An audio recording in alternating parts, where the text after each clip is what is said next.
हाँ,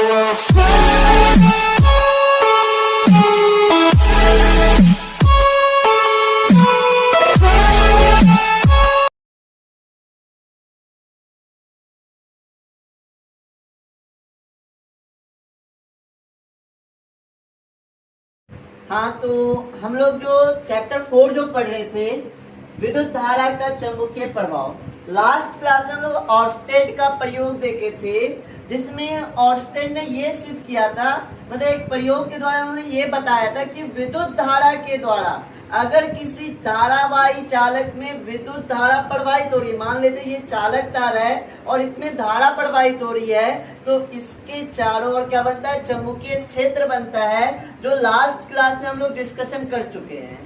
आज का जो टॉपिक है वो है चुंबकीय क्षेत्र में गतिमान आवेश पर लगने वाला बल क्या होगा, ये देखेंगे। ध्यान से चीजों को समझिएगा। और एक अच्छा टॉपिक है आज का कि अगर किसी चुंबकीय क्षेत्र में एक गतिमान आवेश को लाते हैं तो उस आवेश पर कितना बल आरोपित होगा। तो ध्यान से चीजों को समझिएगा।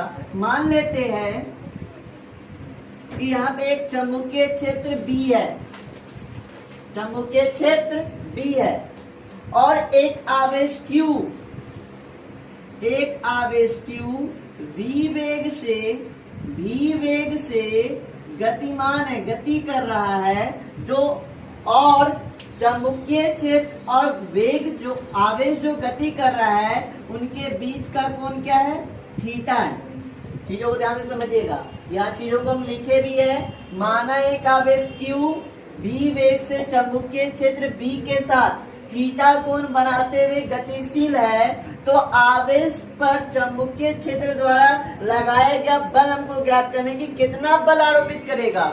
ये जो चुंबकीय क्षेत्र B है, इसमें एक गतिमान आवेश Q को रखे जो B वेग से क्या कर रहा है, गति कर रहा है। और गति कर रहा है कितने डिग्री से कोण बनाकर, थीटा डिग्री का कोण बनाकर। तो इस आवेश पर कितना बल आरोपित होगा, ये हमको ज्ञात करना है। थोड़ा सा चीजों को यहाँ पे ध्यान से समझिएगा। अब यहाँ पे ध्यान देखिए, ये जो बल जो लगता है, ये जो बल है ये समानुपाती होता है आवेश के। इसका मतलब क्या है कि आवेश जितना अधिक होगा चुंबकीय क्षेत्र बल उतना ही अधिक लगाएगा। ये जो बल है ये समानुपाती किसके होता है, आवेश के। इसका मतलब क्या हो गया, अगर आवेश का मान बढ़ाएंगे तो उस पे लगने वाला बल, मतलब इस चुंबकीय क्षेत्र में एक आवेश का मान जैसे जैसे हम बढ़ाएंगे तो इसमें जो लगने वाला जो बल है वो भी बढ़ेगा। अगर आवेश की वैल्यू बढ़ाते हैं, आवेश का मान बढ़ाते हैं, तो बल का भी मान क्या होगा, बढ़ेगा। उसी प्रकार अगर आवेश का मान घटाते हैं तो ये बल का मान भी क्या होगा, घटेगा। पहला ये देखिए, ये सारा जो नियम है, ये जो बल निकाला गया है यह एक प्रायोगिक नियम है, मतलब प्रयोग द्वारा ये सिद्ध किया गया है कि F जो है वो समानुपाती किसका है, Q का। अगर आवेश को बढ़ाया जाता है तो आपका बल भी क्या होता है, बढ़ता है।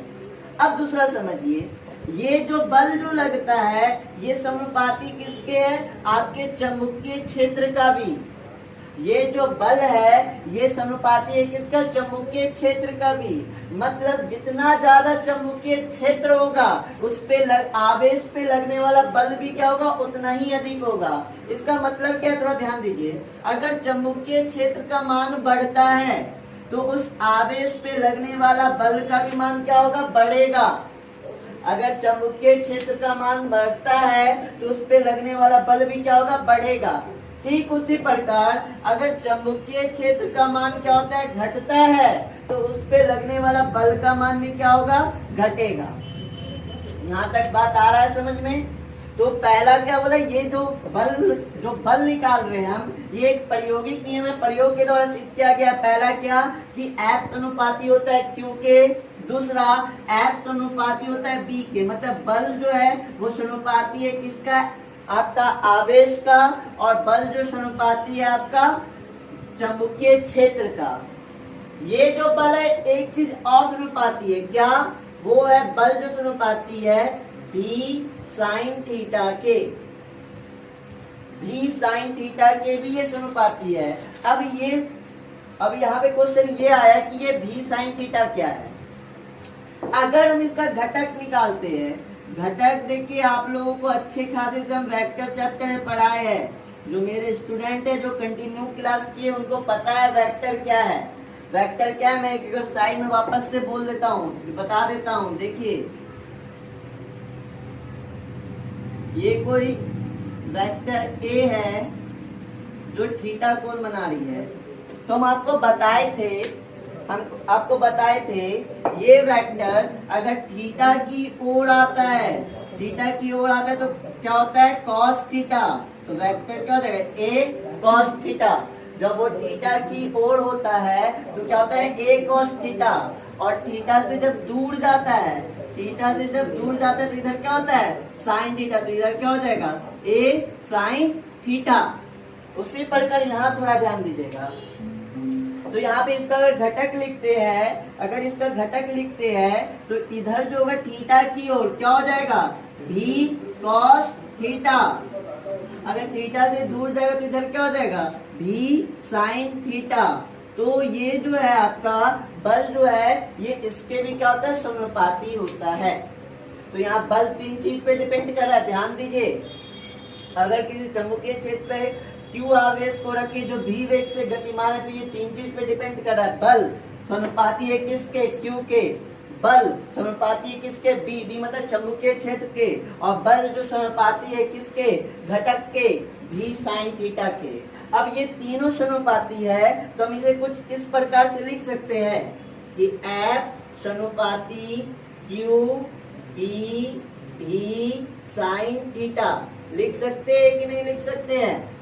ये सबके समानुपाती है तो हम क्या लिख सकते हैं F समानुपाती क्या हो जाएगा Q भी साइन थीटा।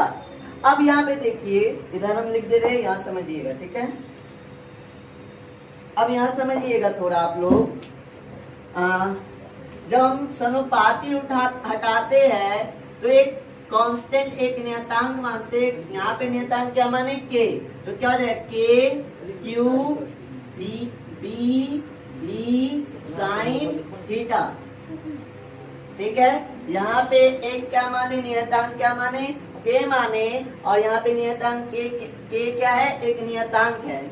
अब यहाँ थोड़ा ध्यान दीजिएगा, यहाँ पर हम क्या किए, यहाँ पे क्या किए के का वैल्यू क्या रख दिए एक रख दिए। तो F बराबर क्या हो जाएगा, इसको थोड़ा अरेंज करके लिखते हैं Q बी साइन थीटा। तो F का वैल्यू क्या हो जाएगा Q बी साइन थीटा।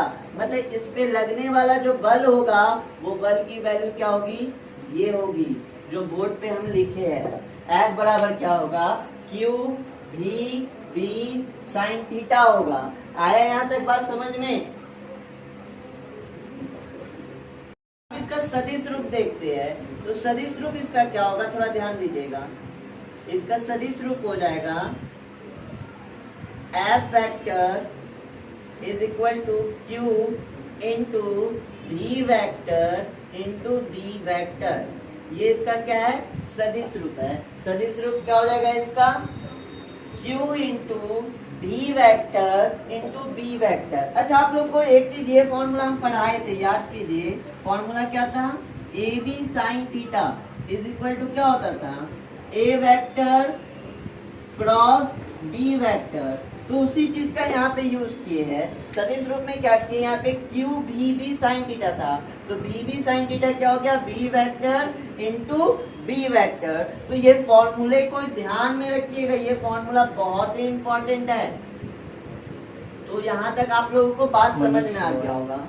अब कुछ केसेस है, कुछ फॉर्मूला पढ़े उसमें कुछ केस को देखेंगे। फॉर्मूला पहले क्या पढ़े, F is equal to Q B sine theta. तो इस पे कुछ स्पेशल केस है उसको देखते हैं, ठीक है। तो पहला केस को देखते हैं, थोड़ा ध्यान दीजिएगा। केस फर्स्ट क्या है, अब यहाँ पे थोड़ा ध्यान दीजिए। आपका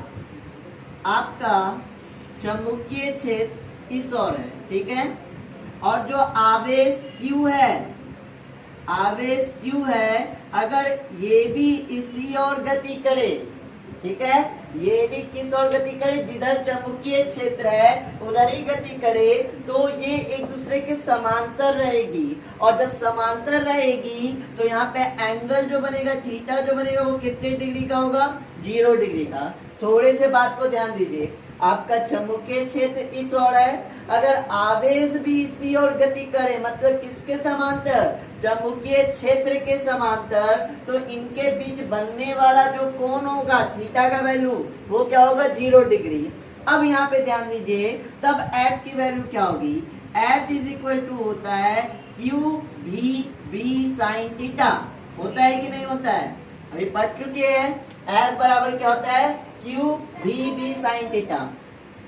तो F is equal to Q V B sine theta. Theta की जगह कितने डिग्री को रखेंगे, 0 डिग्री को।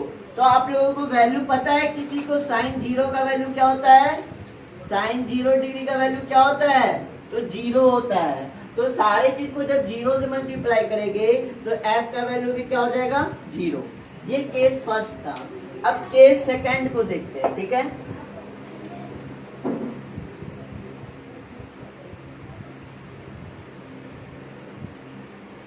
केस सेकंड क्या होगा, अब थोड़ा ध्यान दीजिएगा, केस सेकंड में क्या होगा। अब यहाँ पे देखिए, आपका चुंबकीय क्षेत्र की दिशा कुछ इस प्रकार है और आवेश Q जो है वो इस ओर गति कर रही है, ठीक उसके विपरीत, चुंबकीय क्षेत्र के विपरीत। यहाँ थोड़ी सी बातों को ध्यान दीजिए, आपका चुंबकीय क्षेत्र इस ओर है और आवेश जो गति कर रही है वो इस ओर गति कर रही है, मतलब इसके ठीक विपरीत। तो इनके बीच जो एंगल बनेगा, वो एंगल, वो कोण की वैल्यू होगी, कितनी होगी, कोई समझ, ऐसा चीज हम पहले भी बता चुके हैं। आपका चुंबकीय क्षेत्र इस ओर और आवेश उसके विपरीत गति कर रही है, तो इनके बीच जो एंगल बनेगा वो एंगल कितने डिग्री का होगा, 180 डिग्री का। तो अब यहाँ पे ध्यान देते हैं, अब हम लोग पढ़ चुके हैं कि F इज इक्वल टू क्या होता है, F इज इक्वल टू होता है Q V B sine theta. F is equal to क्या होता है, Q V B sine theta. तो F Q V B और साइन थीटा की जगह कितना रखेंगे, 180 डिग्री। अच्छा, किन्हीं को वैल्यू पता है साइन 180 डिग्री का कितना होता है, तो साइन 180 डिग्री का वैल्यू क्या होता है, 0 होता है, पता है किन्हीं को। तो फिर यहाँ पे देखिए, 0 से मल्टीप्लाई किसी चीज में करेंगे तो ये सारा का सारा क्या हो जाएगा, 0 हो जाएगा। यहाँ तक आया बात। अब केस 3 को इधर हैंडल कर लेते हैं, ठीक है। इधर बोर्ड आ रहा है ना, इधर बोर्ड आ रहा है, केस 3 को इधर हैंडल कर लेते हैं। केस 3 थोड़ा सा ध्यान दीजिएगा। अब क्या हो रहा है आपका, अब क्या हो रहा है, चुंबकीय क्षेत्र आपका इस ओर है और जो आवेश Q है वो क्या हो रहा है, वो जो गति कर रहा है वो क्या गति कर रहा है, चुंबकीय क्षेत्र के लंबवत, कुछ इस प्रकार से। आपका आवेश जो गति कर रहा है वो कैसे गति कर रहा है, चुंबकीय क्षेत्र के लंबवत, मतलब वो कितने डिग्री का एंगल बना रहा है, 90 डिग्री का। तो इस स्टेज में जो एंगल बन रहा है, थीटा जो बन रहा है, वो कितने डिग्री का बन रहा है, 90 डिग्री का बन रहा है। हाँ, तो क्या बोले, केस 3 में आपका चुंबकीय क्षेत्र इस ओर और जो आवेश Q है वो जो गति कर रहा है वो चुंबकीय क्षेत्र के लंबवत है। तो ये जो एंगल बना रहा है वो 90 डिग्री का एंगल बना रहा है। तब जो फोर्स लगेगा वो क्या लगेगा, ध्यान दीजिए, हम पढ़ चुके हैं F इज इक्वल टू क्या होता है, Q V B sine theta. तो F is equal to Q V B sine theta की जगह कितना रखेंगे, 90 degree. F is equal to Q V B sine 90 का वैल्यू कितना होता है, 1। तो F इज इक्वल टू क्या हो जाएगा, Q V B। और ये जो वैल्यू है, ये जो फोर्स का वैल्यू है, ये जो वैल्यू क्या है, मैक्सिमम वैल्यू है, मैक्सिमम, क्योंकि साइन 90 डिग्री का वैल्यू क्या होता है, मैक्सिमम होता है। तो ये 3 केसेस थी। फिर से मैं रिपीट कर रहा हूँ कि F इज इक्वल टू क्या पढ़े थे, Q V B sine theta. अब इसका यूज करके 3 केस को देखेंगे। पहला केस जो है, आपका चुंबकीय क्षेत्र जिस ओर है, आपका आवेश Q भी उसी ओर गति कर रहा है। तब जो इसके बीच जो एंगल बन रहा है, कोण बन रहा है, वो 0 डिग्री का बन रहा है। अब F is equal to Q B sine theta होता है। साइन थीटा की जगह कितने की वैल्यू रखेंगे? 0 की, और साइन 0 का वैल्यू क्या होता है? 0 होता है। तो F इज इक्वल टू क्या हो गया? जब क्यू बी को 0 से मल्टीप्लाई करेंगे तो F की वैल्यू क्या हो जाएगी? 0 डिग्री। केस दूसरा जो है, आपका चुंबकीय क्षेत्र इस ओर है और आपका आवेश जो Q है वो उसके विपरीत दिशा में गति कर रही है, विपरीत दिशा में गति कर रही है। तो एंगल जो इनके बीच बन रहा है वो एंगल कितना बन रहा है? 180 डिग्री का। तो F इज इक्वल टू हम पढ़ चुके हैं क्यू बी साइन थीटा, ठीक है। तो यहाँ पे थीटा की जगह कितना वैल्यू रखेंगे? 180। और आपको पता होना चाहिए कि साइन 180 का भी वैल्यू क्या होता है? 0 होता है। तो यहाँ भी क्यू बी को जब 0 से मल्टीप्लाई किए तो फिर भी F की वैल्यू क्या आ गई? 0 आ गई। लास्ट केस जो केस 3 है, वो केस 3 क्या है? आपका चुंबकीय क्षेत्र इस ओर है और आवेश Q जो है वो जो गति कर रही है वो चुंबकीय क्षेत्र के लंबवत गति कर रही है। लंबवत मतलब वो कितने डिग्री का एंगल बना रही है? 90 डिग्री का एंगल बना रही है। तो हम पढ़ चुके हैं F इज इक्वल टू क्या होता है? Q B sine theta. तो साइन थीटा की जगह क्या रखेंगे? 90 डिग्री रखेंगे, और साइन 90 डिग्री का वैल्यू क्या होता है? 1 होता है। साइन 90 डिग्री का वैल्यू क्या होता है? 1 होता है। और जब इसको 1 से मल्टीप्लाई करेंगे तो F इज इक्वल टू क्या हो जाएगा? क्यू बी ये जो है बल का मैक्सिमम वैल्यू है, मतलब अधिकतम मान है। ये जो क्या है? अधिकतम मान है। ये जो F का है वो क्या है? अधिकतम वैल्यू है। F इज इक्वल टू क्या हो जाएगा? Q B. तो यहाँ तक आ गया समझ में? अब आगे देखते हैं। स्टार्ट। हाँ, तो हम लोग जो अभी देखे कि F maximum is equal to क्या आया? Q B. तो यहाँ से हम लोग चुंबकीय क्षेत्र का डिफिनेशन भी निकाल सकते हैं। तो हम कह सकते हैं कि B इज इक्वल टू क्या हो जाएगा? F मैक्सिमम डिवाइडेड बाय क्या हो जाएगा? Q इंटू B, ठीक है। तो यहाँ से B इज इक्वल टू क्या आ गया? F maximum is equal to F maximum divided by Q into B। यदि Q इज इक्वल टू क्या हो जाए? 1 coulomb. Q is equal to क्या हो जाए? 1 कूलाम, और B इज इक्वल टू क्या हो जाए? 1 मीटर पर सेकेंड। तो आपका B इज इक्वल टू क्या हो जाएगा? F maximum. मतलब चुंबकीय क्षेत्र किसके बराबर हो जाएगा? अधिकतम बल के बराबर। अधिकतम बल जितना लगेगा चुंबकीय क्षेत्र कितना हो जाएगा? उतना हो जाएगा। तो ये भी इंपॉर्टेंट है, याद रखिएगा। यदि प्रति एकांक आवेश और प्रति एकांक वेग से चल रहा है तो चुंबकीय क्षेत्र किसके बराबर हो जाएगा? आपका जो बल लग रहा है उसके मैक्सिमम के बराबर। और मैक्सिमम कब लगा? जब आपका आवेश जो था वो क्या था? चुंबकीय क्षेत्र के लंबवत गति कर रहा था। अब हम इसका डिफिनेशन यहाँ पे लिख देते हैं, आप लोग उसको नोट कर लीजिएगा। तो डिफिनेशन आपका यहाँ पे लिख दिए हम कि किसी स्थान पर चुंबकीय क्षेत्र का मान, किसी भी स्थान पे चुंबकीय क्षेत्र का मान उस स्थान पर एकांक वेग से गतिमान एकांक आवेश पर लगने वाले बल के परिमाण के बराबर होता है, जब आवेश चुंबकीय क्षेत्र के क्या हो? लंबवत हो। वापस से हम डिफिनेशन को बोल रहे हैं। किसी स्थान पर चुंबकीय क्षेत्र का मान उस स्थान पर एकांक वेग से गतिमान एकांक आवेश पर लगने वाले बल के परिमाण के बराबर होता है, जब आवेश चुंबकीय क्षेत्र के लंबवत गतिमान हो। चुंबकीय क्षेत्र का एक डिफिनेशन। अब आगे देखते हैं। स्टार्ट। अब हम लोग नया टॉपिक लॉरेंज बल देखेंगे। ये लॉरेंज बल क्या है? जब देखिए लॉरेंज बल क्या है? जब कोई आवेश, कोई गतिमान आवेश विद्युत क्षेत्र के साथ साथ चुंबकीय क्षेत्र में गति करती है तब उस पे एक बल लगता है। उस बल को क्या कहते हैं? लॉरेंज बल कहते हैं। थोड़ा सा यहाँ पे ध्यान दीजिएगा। यदि कोई गतिमान आवेश Q, कोई एक आवेश Q है जो गतिमान है, गति कर रही है किसी चुंबकीय क्षेत्र B तथा विद्युत क्षेत्र E दोनों में, चुंबकीय क्षेत्र और विद्युत क्षेत्र दोनों की उपस्थिति में भी वेग से गति करती है, v वेग से गुजरती है, गति करती है, तो कण पे दो बल कार्य करते हैं। पहला जो बल होगा वो विद्युत क्षेत्र के द्वारा, यहाँ ध्यान दीजिए, पहला जो बल काम कर रहा है विद्युत क्षेत्र के द्वारा,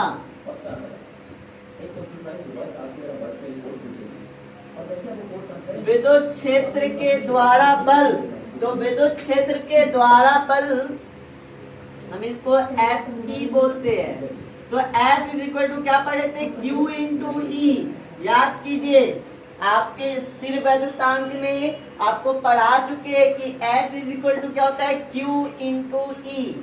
तो विद्युत क्षेत्र के द्वारा जो बल लग रहा है वो क्या लग रहा है, F is equal to Q into E. ये किसके द्वारा बल आरोपित हुआ, ये जो बल आरोपित हुआ है ये हुआ है विद्युत क्षेत्र के द्वारा। अब ठीक इसी प्रकार चुंबकीय क्षेत्र के द्वारा भी बल आरोपित होगा, और वो कितना होगा, देखिए यहाँ पे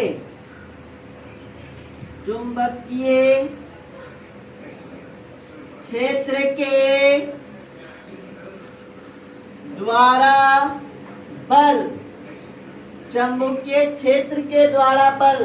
तो थोड़ा ही देर पहले हम लोग चुंबकीय क्षेत्र के द्वारा बल को देखे थे।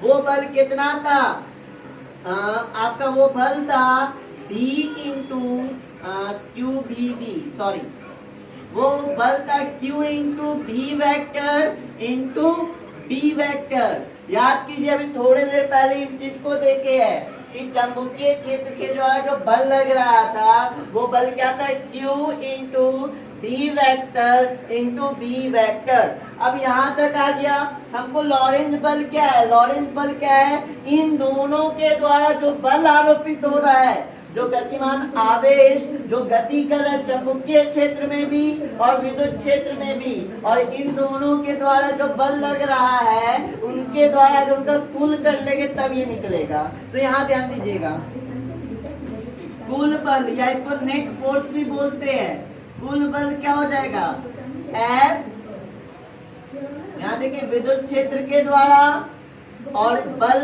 जो चुंबकीय क्षेत्र के द्वारा लगाया गया है इन दोनों के द्वारा। तो नेट बल को हम लोग F बोलते हैं।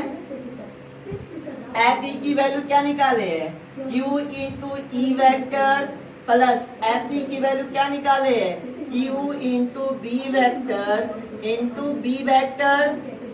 अब इन दोनों में देखिए कुछ कॉमन है, तो आपको यहाँ पे कॉमन क्या दिख रहा होगा, Q दिख रहा होगा।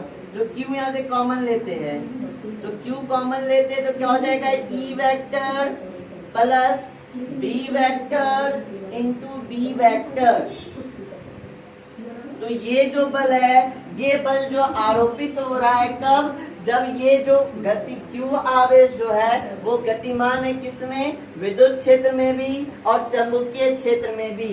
यही जो F जो है, ये जो F है ये कौन सा बल कहलाता है, आपका लॉरेंज बल। ये कौन सा बल कहलाता है, लॉरेंज बल।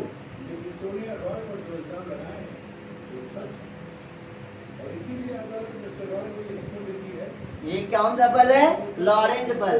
बात यहाँ तक आया समझ में, तो इसको देखिए वापस हम रिपीट करेंगे। लॉरेंज बल है क्या, यदि कोई गतिमान आवेश Q किसी चुंबकीय क्षेत्र P तथा विद्युत क्षेत्र E दोनों की उपस्थिति में भी वेग से गुजरता है तो कण पे बल आरोपित होता है। ये जो बल आरोपित होता है वो दोनों लगाते हैं, विद्युत क्षेत्र भी और चुंबकीय क्षेत्र भी। तो विद्युत क्षेत्र के द्वारा जो बल लगा वो क्या लगा, Q इंटू ई वैक्टर, और चुंबकीय क्षेत्र के द्वारा जो बल लगा वो क्या लगा, Q into B vector into B vector. अब जब यहाँ से कुल बल निकाले तो कुल बल क्या निकला, आपका कुल बल में हम दोनों विद्युत क्षेत्र के द्वारा जो बल आरोपित हुआ वो और जो चुंबकीय क्षेत्र के द्वारा जो बल आरोपित हुआ वो, उन दोनों को क्या किए, ऐड करेंगे।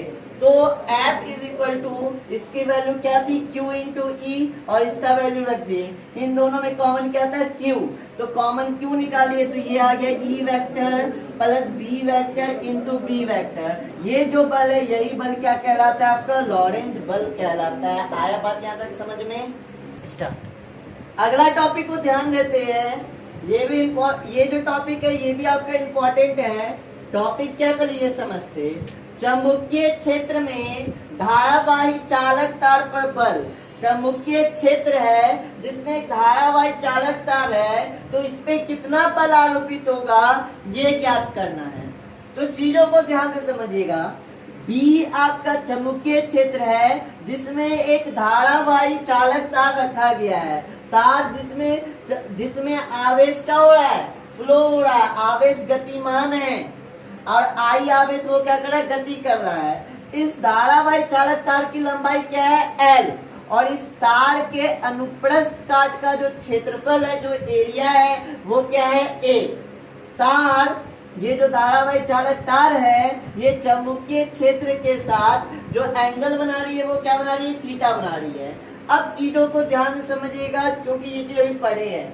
चुंबकीय क्षेत्र द्वारा जो बल आरोपित होता है F, वो कितना होता है, Q B साइन थीटा। अभी थोड़ा देर क्लास स्टार्टिंग में यही चीज सीखे थे कि चुंबकीय क्षेत्र द्वारा जो बल आरोपित होता है वो क्या होता है, F is equal to Q B sine theta.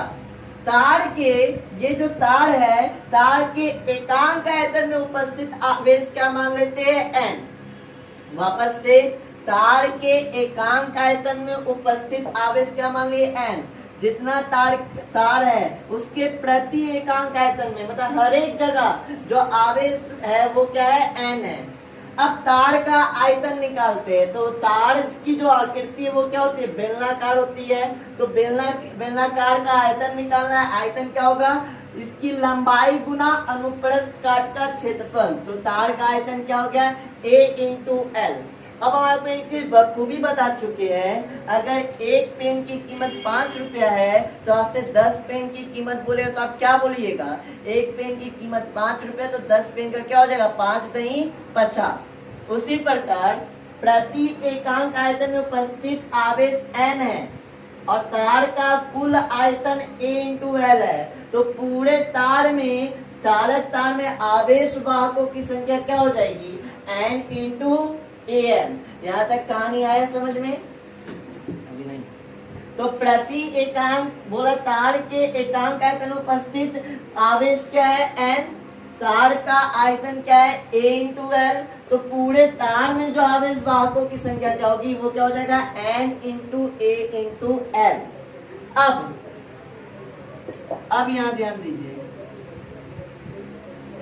अब यहाँ पे देखिए आवेश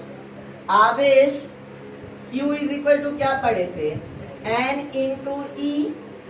आवेश Q इज इक्वल टू क्या पढ़े थे, N इंटू E।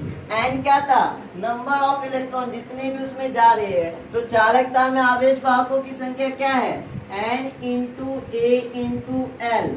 और इलेक्ट्रॉन E का वैल्यू क्या होता है, E क्या था, E था एक इलेक्ट्रॉन की वैल्यू कितनी थी, 1.6 इंटू 10 पे पावर -19 कूलम। ये सारा चीज पढ़ चुके हैं। तो यहाँ पे Q बराबर क्या हो गया, N A L into E। अब यहाँ पे समीकरण 1 से,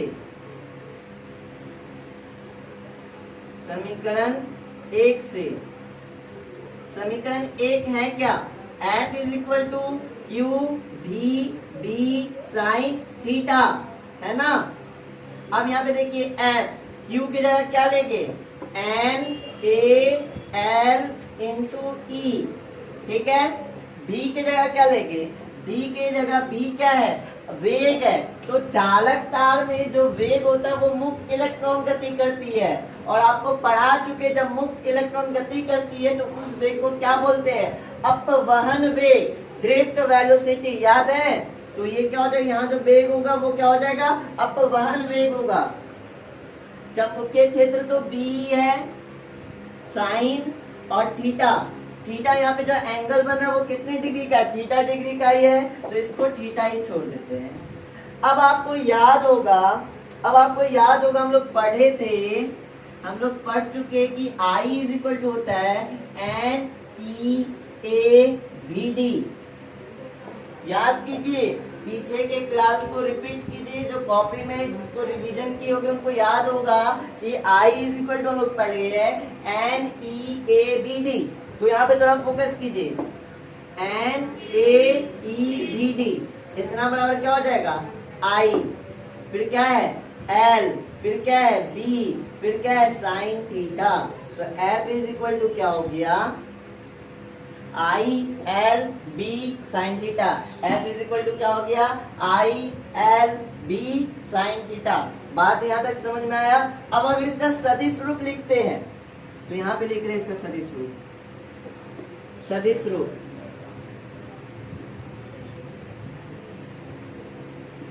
तो हो जाएगा F vector is equal to I into L vector into B vector. वापस से देखिए यहाँ पे यही फॉर्मूला लगाया है।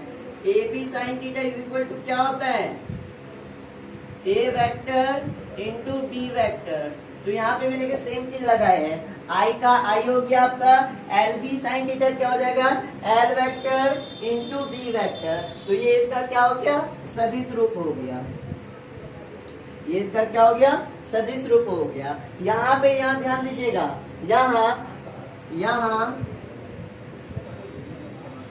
एल वेक्टर की दिशा, एल वेक्टर की दिशा, एल वेक्टर की जो दिशा होगी वो क्या होगी वो धारा की ही दिशा में होगी। एल वेक्टर की दिशा धारा की दिशा में ही होगी,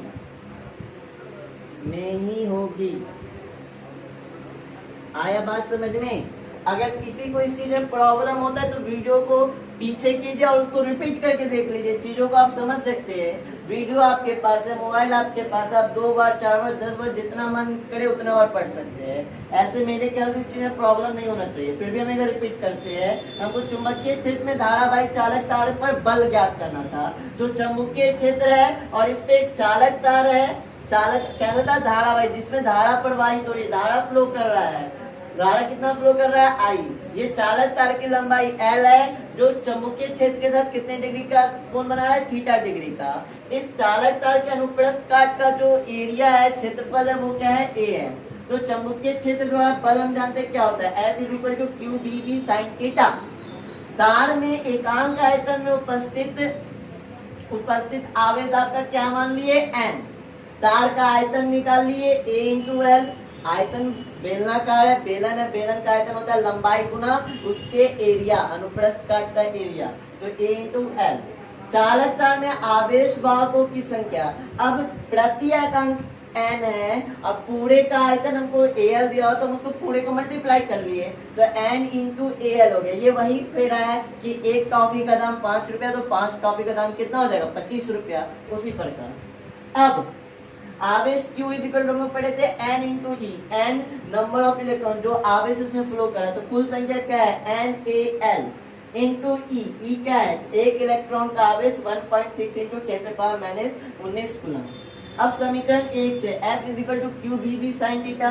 F Q की जगह क्या रखे NaLe इंटू बी जो वेग है वो मुक्त इलेक्ट्रॉन फ्लो कर रहा है धारावाही चालक तार से। जब मुक्त इलेक्ट्रॉन फ्लो करता है तो वो क्या कहलाता है आपका वो आपका कहलाता है drift velocity BD into B sine theta. और हम ये भी पढ़ चुके हैं पीछे के क्लास में कि I इज इक्वल टू होता है NeABD।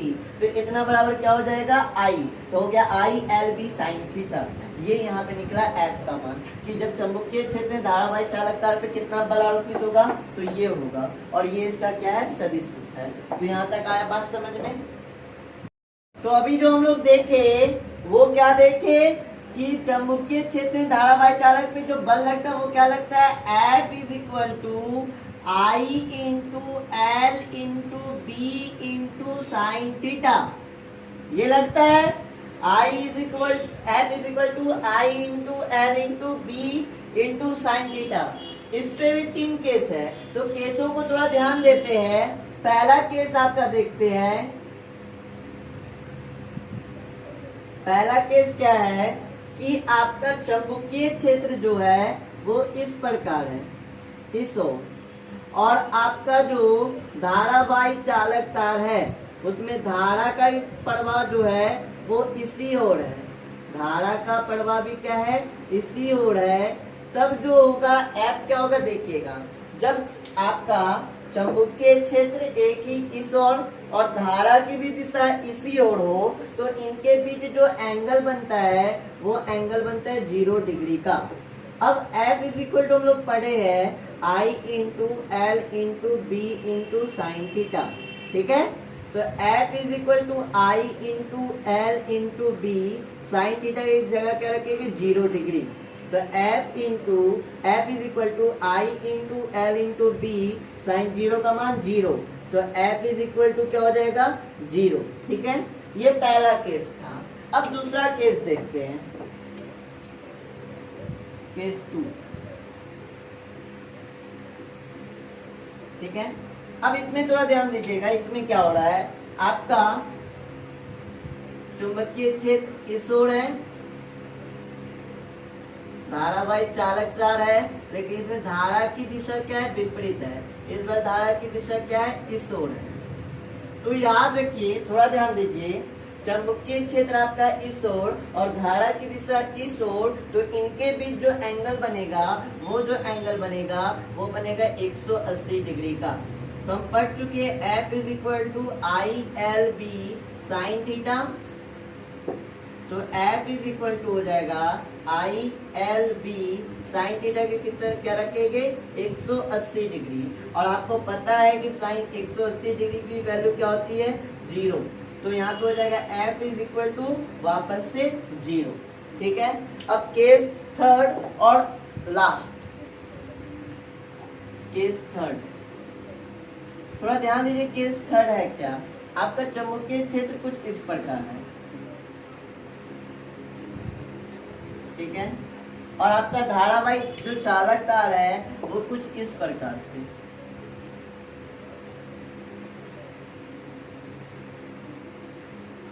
इसके लंबवत है, ठीक है। चुंबकीय क्षेत्र के क्या है, लंबवत है।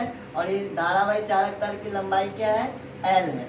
तो यहाँ पे ये जो एंगल बना रहा है चुंबकीय क्षेत्र के साथ, वो 90 डिग्री का बना रहा है। तो यहाँ पे एंगल क्या होगा 90 डिग्री का। थोड़ा सा समझिएगा, यहाँ पे चुंबकीय क्षेत्र कुछ इस प्रकार है और धारावाही चालक तार जो है वो इसके ठीक लंबवत है। मतलब धारा जो है ये चुंबकीय क्षेत्र के कहाँ जा रही है, लंबवत जा रही है। तो ये जो एंगल बना रहा है वो एंगल कितने डिग्री का बना रहा है 90 डिग्री का। तब बल क्या होगा, तो F इज इक्वल टू क्या पढ़े थे, I into L into B sine theta. तो F I L B sine theta की जगह क्या रखेंगे 90 डिग्री।